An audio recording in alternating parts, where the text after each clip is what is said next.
Alhamdulillah maantay isbitaalkan baan gabar oo xanuunsan baan keensaday oo aad iyo aad goos u xanuunayo ilaahay fadligiis waa liigu daaweeyey maalmo ka horna isbitaalkan aniga imid oo aad iyo aad u xanuunsan oo dhowr isbitaal intuu tagay oo wax ugu gara waayey meeshaan baa imid aniga ilaahay waa igu caafiyey ilaahay subxaanahu watacaala baa igu caafiyey meeshaan waa meel ilkaha aad iyo aad ugu fiican xagga samayska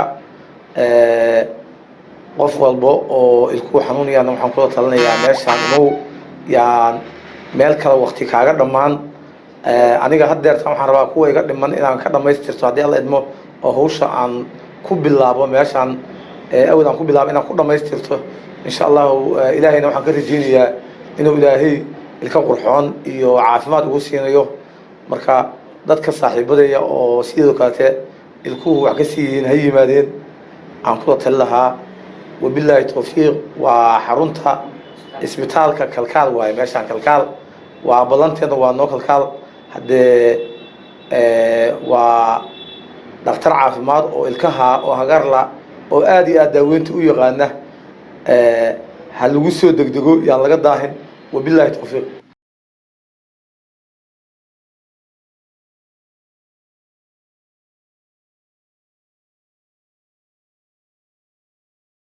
Assalamu alaikum. I'm Dr. Amir Mohammed, Syrian doctor, dentist. We started work in dental department in Kalkal Hospital. We received all patient, Somalian patient. We do all treatment in our department, like orthodontic, like clinic, like all treatment teeth, pain, kill the pain, endo treatment, whitening teeth, and surgical remove teeth. We receive it all patient all times. We have emergency. We can receive it emergency patient, accident patient, or any pain, teeth pain in any time. Welcome with Kalkal Hospital Dental Department. Thank you.